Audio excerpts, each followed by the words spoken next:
नमस्कार, news India देख रहे हैं आप और आपके साथ मैं हूं सुरभि तिवारी। श्रद्धा से भरा आसमानी सफर जो मातम की धरती पर थम गया। ऊंचे पहाड़, गहरी खामोशी और आसमान में गूंजती एक चीख जो अब हमेशा के लिए खामोश हो चुकी है।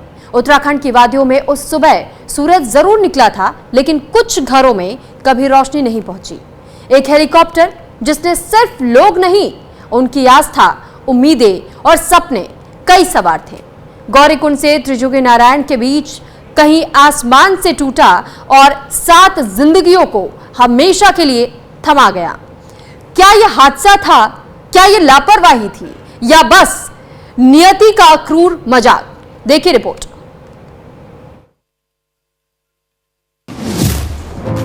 उत्तराखंड की वादियों में उड़ान थी जवां। आर्यन कंपनी का हेलीकॉप्टर भरोसे का था निशान। गौरीकुंड से त्रिजुगी की ओर बढ़ रहा था सफर। मौसम ने बदला मिजाज, छुपा दिया था अंबर। हेलीकॉप्टर गिरा, टूट गई जिंदगियों की डोर। 7 परिवारों में फैली पीड़ा घोर। देश रोया, हर दिल में गहरा दर्द समाया। सुरक्षा का सवाल अब हर जुबां पर आया। ऊंचे पहाड़, सन्नाटा और एक आवाज जो हमेशा के लिए थम गई। उत्तराखंड की वादियों में उस सुबह सूरज निकला तो था, पर किसे मालूम था कि कुछ घरों में आज कभी दिन नहीं चढ़ेगा। एक हेलीकॉप्टर जो श्रद्धा से भरा हुआ था, प्रार्थनाओं से लदा था और उम्मीदों के साथ आसमान की ऊंचाई छू रहा था, वो कुछ ही पलों में जमीन पर आ गिरा। गौरीकुंड और त्रिजुगी नारायण के बीच, जहां पहाड़ अब सिर्फ चट्टान नहीं, मूक गवाह बन चुके हैं। आर्यन कंपनी का वह हेलीकॉप्टर आस्था की उड़ान से मातम की आग में तब्दील हो गया। 7 जिंदगियां जो शायद अपने जीवन की सबसे पवित्र यात्रा पर निकली थी, अब किसी फोटो फ्रेम में कैद है। वजह मौसम, लापरवाही या बस किस्मत? ये सिर्फ एक हादसा नहीं, ये उस सिस्टम की चीख है जो हर बार चुप रह जाता है जब कोई हेलीकॉप्टर गिरता है और कोई माँ अपने बेटे की तस्वीर से लिपटकर रोती है। ये कोई पहली बार नहीं हुआ।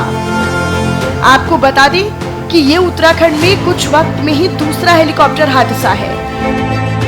7 जून को भी तकनीकी खामी की वजह से एक हेलीकॉप्टर को सड़क पर आपातकालीन लैंडिंग करनी पड़ी थी, लेकिन उस वक्त शायद किस्मत ने साथ दिया और बड़ा नुकसान टल गया।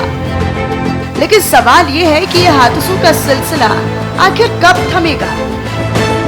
डीजीसीए कई बार सख्त कदम उठा चुकी है, नियम बनाए जा रहे हैं, लेकिन फिर भी ये हादसे क्यों होते रहते हैं? क्या सिस्टम फेल हो चुका है? क्या हमारी सुरक्षा अब सिर्फ कागजों में ही है? 40 दिन में 6 हेलीकॉप्टर हादसे। 7 जून को रुद्रप्रयाग में क्रैश लैंडिंग। 8 मई को उत्तरकाशी में खाई में गिरा हेलीकॉप्टर। 12 मई को बद्रीनाथ हेलीपैड पर टली बड़ी दुर्घटना।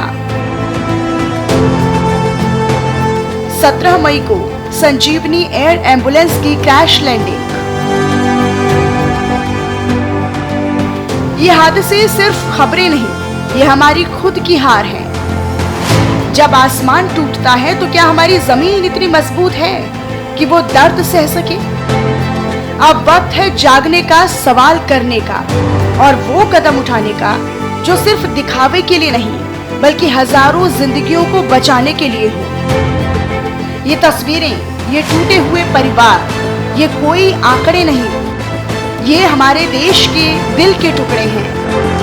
जब तक हम चुप रहेंगे, ये हादसे हमारे अंदर की चोट बनकर रहेंगे।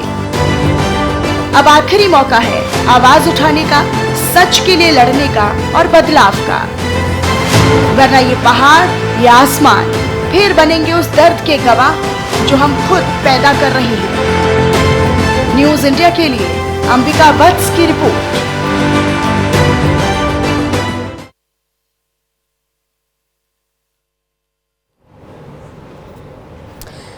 तो फिलहाल मौत की उड़ान को रोकने के लिए क्या कुछ कदम अब आगे आने वाले समय में उठाए जाएंगे, ये बता रहे हैं खुद पुष्कर सिंह धामी, जो कि मुख्यमंत्री हैं उत्तराखंड से। सुनवाते आपको।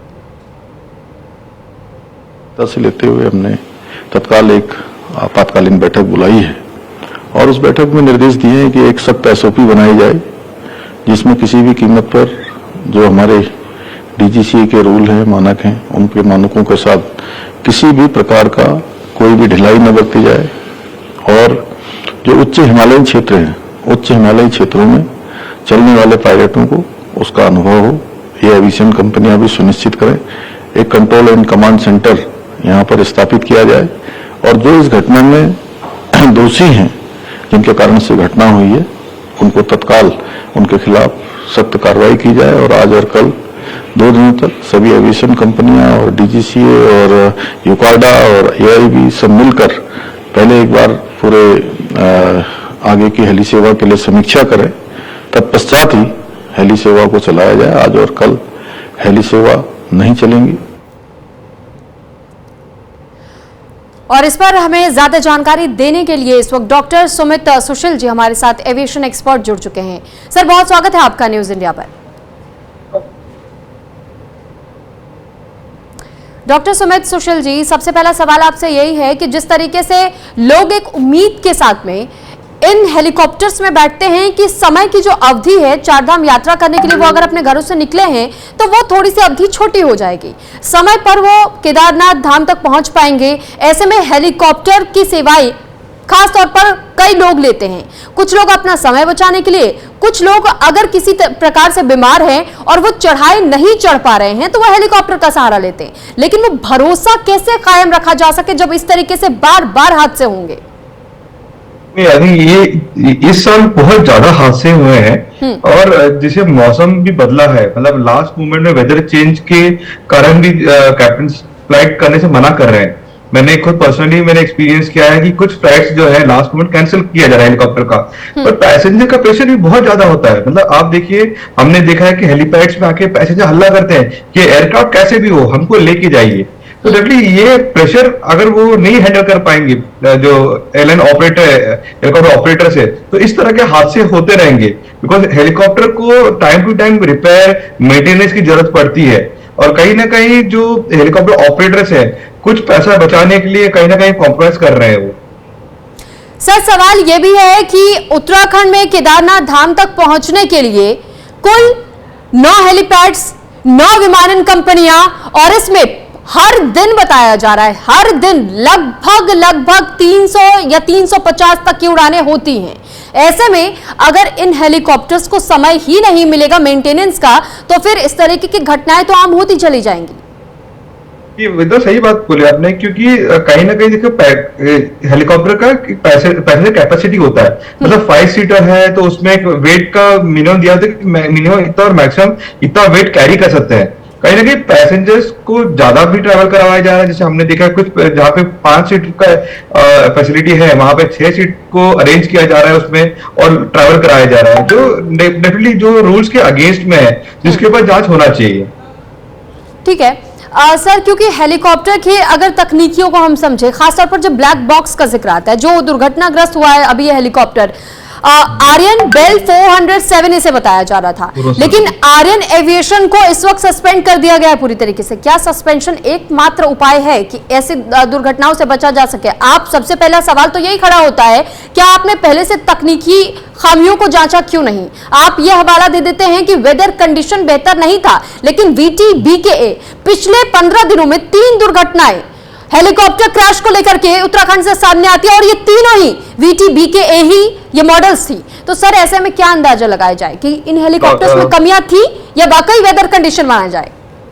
नहीं, ये देखिए इस खाड़ियों में पहाड़ी एरिया में बेल 407 सबसे ज्यादा फ्लाई करता है। सिंगल इंजन हेलीकॉप्टर्स होते हैं और सबसे ज्यादा अफोर्डेबल एयरक्राफ्ट माना जाता है इस एरिया में फ्लाई करने के लिए।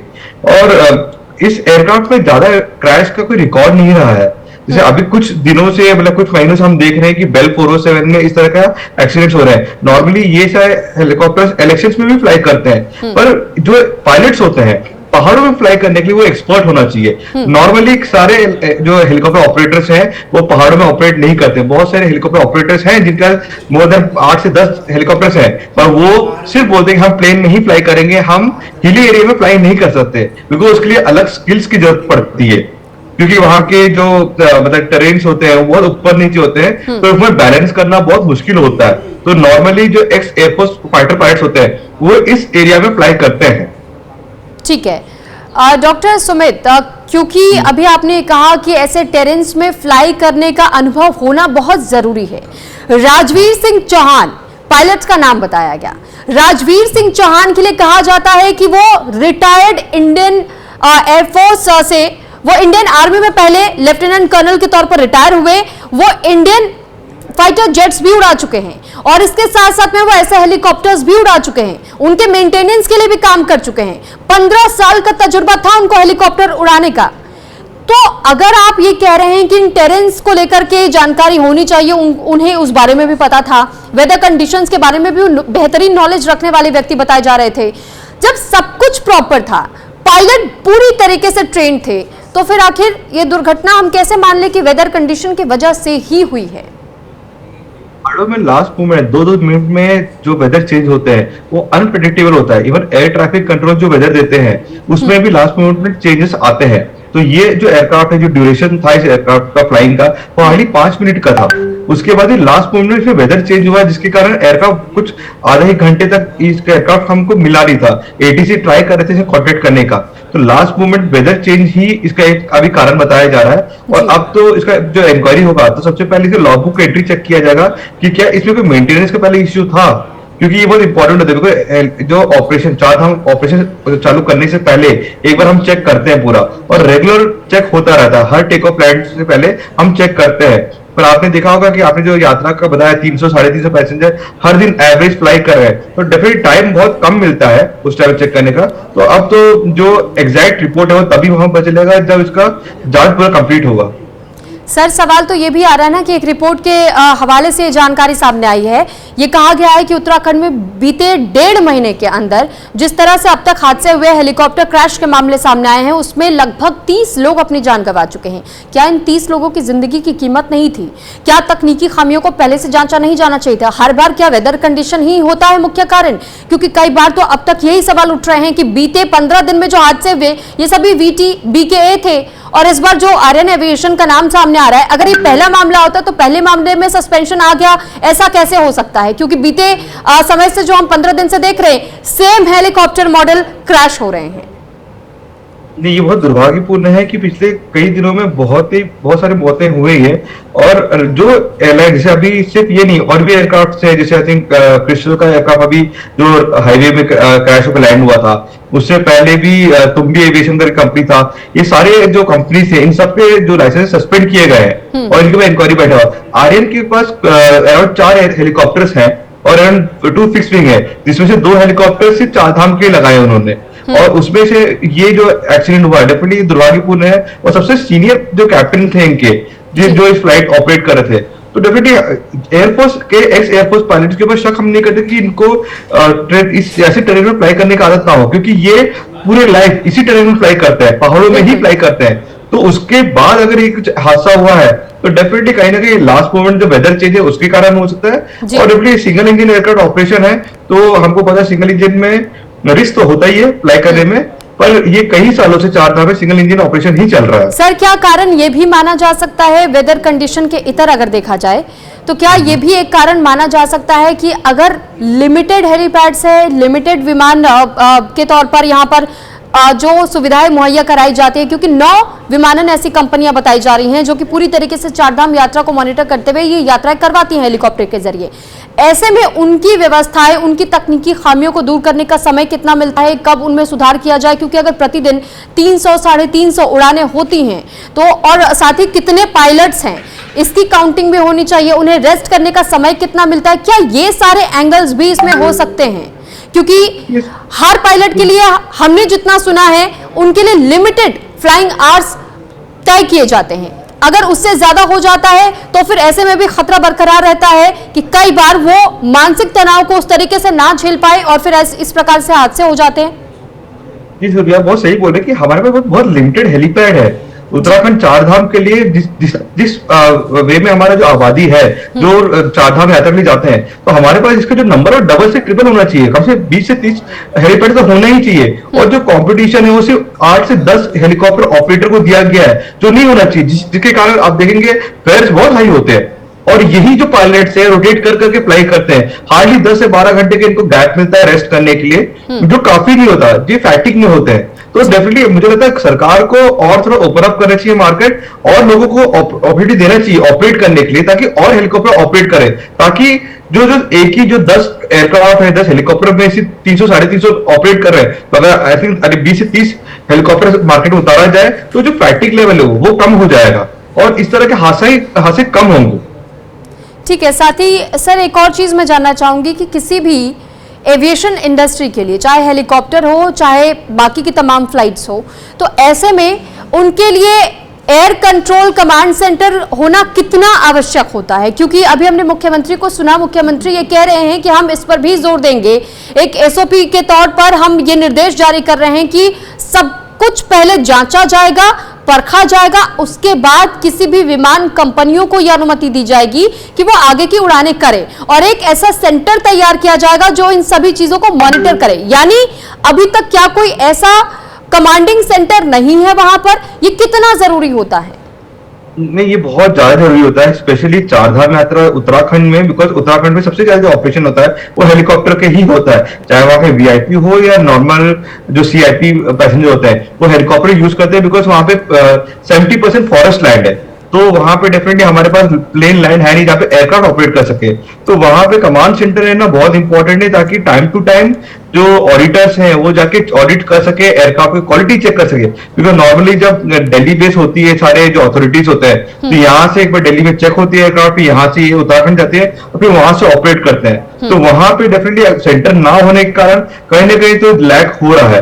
तो ये बहुत अच्छा इनिशिएटिव अभी लिया गया, जो पहले लेना चाहिए था इनको, पर मुझे लगता है कि ये जो स्टेप है वो सही है कि एक कमांड सेंटर वहां पर है, ताकि कोई भी इश्यू हो इंस्टेंटली उसके ऊपर एक्शन लिया जाएगा।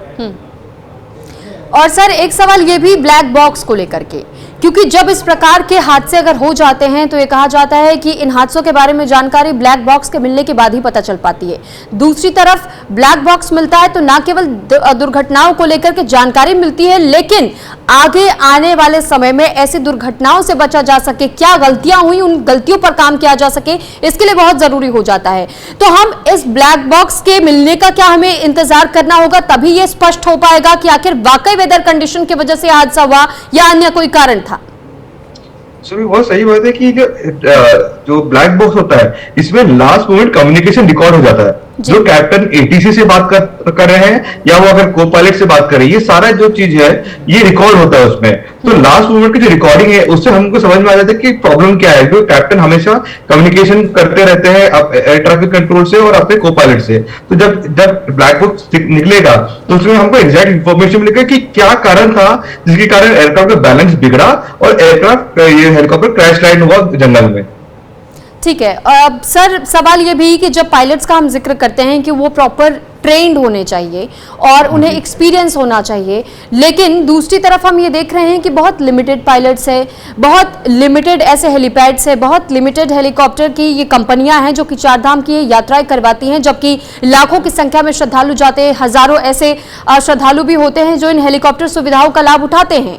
तो ऐसे में क्या समय रहते ही पहले इनकी जांच हो नहीं जानी चाहिए? क्या पहले से एक रिकॉर्ड डेटा क्या पहले से सौंपा नहीं जाना चाहिए? ऐसी कोई व्यवस्था होनी बहुत जरूरी है या नहीं? मैं आपसे ही जानना चाहूंगी कि इन यात्राओं को शुरू करने के पहले इनकी पूरी तरीके से जांच हो जाए, जो अब मुख्यमंत्री ने आदेश दिए हैं। क्या ये समय रहते या जब यह ऐलान किया गया कि चारधाम की यात्राएं शुरू होने जा रही हैं, हेलीकॉप्टर सेवाओं को सुचारू तौर पर चलाने के लिए क्या ये पहले से नहीं होना चाहिए था? तो क्या हम इसे लापरवाही कह सकते हैं? मैं तो ये बोला जाऊंगा कि इंडिया में स्किल पायलट्स की बहुत कमी है।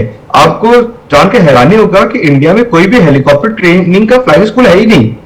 पूरे इंडिया में कोई भी फ्लाइंग स्कूल नहीं है जो हेलीकॉप्टर की ट्रेनिंग कराते हैं। तो जो भी आज के डेट में हमारे पास हेलीकॉप्टर पायलट्स हैं, उसमें से 90% जो पायलट्स होते हैं वो एयरफोर्स बैकग्राउंड से ही आते हैं। तो हार्डली जो 10% पायलट्स होते हैं जो विदेश में जाके सीख के इंडिया में फ्लाई करते हैं। तो इस टेरेन में फ्लाई करना डेफिनेटली उनके लिए चैलेंजिंग होता है।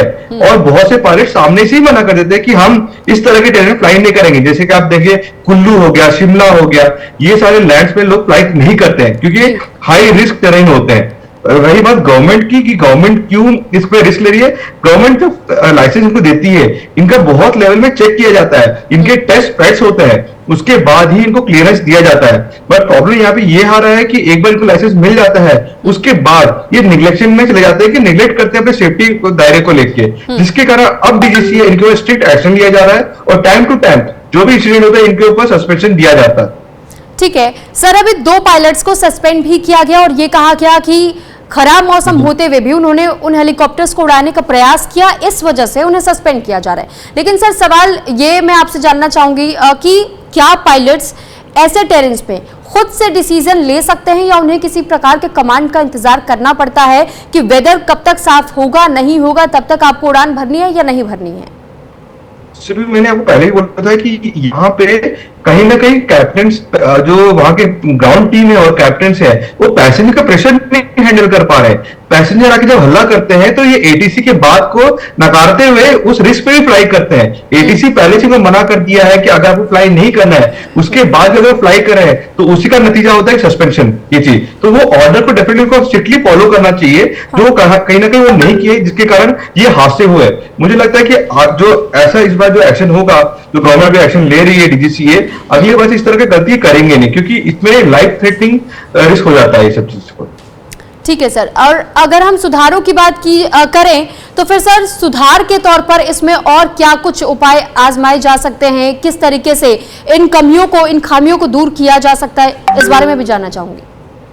सुधार के लिए स्पेशली उत्तराखंड में जहां पे पहाड़ी एरिया है, यहाँ पे टाइम जैसे नॉर्मली हम पहले से डेट डिक्लेयर कर देते हैं कि कब से कब तक हम चारधाम की यात्रा कर सकते हैं। मुझे लगता है कि टाइमली इसको अपडेट भी करना चाहिए बिकॉज इस बार मौसम बहुत जल्दी आ गया जो अनएक्सपेक्टेड था। एक हफ्ता पहले तो नॉर्मली चारधाम की यात्रा जून 22 तारीख तक का डेट दिया गया था, पर मौसम पहले ही खराब हो गया। अगर समय रहते सरकार पहले ही इसको डिसकंटिन्यू कर देते तो वेदर का जो इश्यू उसको फेस नहीं करना पड़ता और इस तरह की चीजों से अवॉइड किया जा सकता था। पर कहीं ना कहीं रेवेन्यू जनरेशन था तो ऑपरेटर्स जो थे वो भी कुछ बोले नहीं और उन्होंने ऑपरेट करता रहा पूरे एयरक्राफ्ट पे ये चीज। मुझे लगता है कहीं ना कहीं रेवेन्यू को साइड में रख के लाइफ जो है उसको ज्यादा इंपॉर्टेंस देना चाहिए और आगे चल के जब ऑपरेशन करने पे आए तो एयरक्राफ्ट को टाइमली चेक करके गवर्नमेंट को वीकली या डेली रिपोर्ट्स हैंडओवर लेना चाहिए, specially on the hilly terrain area में। ठीक है सर, आपने ये कहा कि मौसम के बारे में बहुत ज़्यादा जानकारी जब तक नहीं होती है और ये स्पष्टीकरण देना चाहिए कि किस मौसम में फ्लाई किया जा सकता है, किस मौसम में नहीं। लेकिन उत्तराखंड के मौसम की जब हम बात करते हैं तो अमूमन तौर पर कई बार पहाड़ी इलाकों में वैसे खास तौर पर यहाँ पर मौसम कभी भी बदल जाता है। तो सर यहाँ चैलेंजेस हम बाकी जोन्स के हिसाब से कितना ज़्यादा मान सकते हैं कि किस किस प्रकार के चैलेंजेस पायलट्स को इसका सामना करना पड़ सकता है उन्हें? टेरेन्स में एक तो हवा का बहुत दिक्कत होता है और डेफिनेटली वहां पे लैंडस्लाइड्स भी हो जाते हैं, तो जिसके कारण जब ग्राउंड में जब चेंज होते हैं ऑल्टीट्यूड जिसके चेंज होता है जिसके कारण ऊपर भी इनको एयरक्राफ्ट में टर्बुलेंस आते हैं, हेलीकॉप्टर्स जो बैलेंस मेंटेन नहीं कर पाता। तो टाइमली जैसे हर घंटे जब भी वो कम्युनिकेट करते हैं एटीसी के साथ में वो टाइमली अपडेट देते हैं इनको। पर कहीं ना कहीं कुछ जो कैप्टन होते हैं वो बोलते हैं कि 5 मिनट्स का फ्लाइट ड्यूरेशन है हम कर लेंगे और ये बोलते हैं वो फ्लाइट करने निकल जाते हैं, जिसके कारण ये हादसा अभी भी हुआ क्योंकि हमने पता है कि ये गौरीकुंड का जो रास्ता था सिर्फ 5 मिनट्स का फ्लाइंग डिस्टेंस था और 5 मिनट्स में एयरक्राफ्ट हेलीकॉप्टर बीच में ही गायब हो गया क्योंकि इतना तेज हवा आया होगा कि हेलीकॉप्टर जो अपने रूट था वो रूट से कई किलोमीटर दूर जाके ये गिरा था। तो ये डेफिनेटली हमको पता है कि अभी जो हम प्रेडिक्ट कर रहे हैं ये because of very poor weather के कारण ये हुआ है और अभी 2 दिन के लिए जो अभी सस्पेंड किया गया है तो इस 2 दिन में भी वेदर बहुत खराब है उत्तराखंड में। चलिए ठीक है सर, बहुत धन्यवाद आपका हमारे साथ जुड़ने के लिए। तो डॉक्टर सुमित सुशील जी हमारे साथ जुड़े एविएशन एक्सपर्ट के तौर पर, उन्होंने तमाम जानकारी हमारे साथ साझा की। और फिलहाल इसी के साथ यहाँ रुक रहे एक छोटे से ब्रेक के लिए।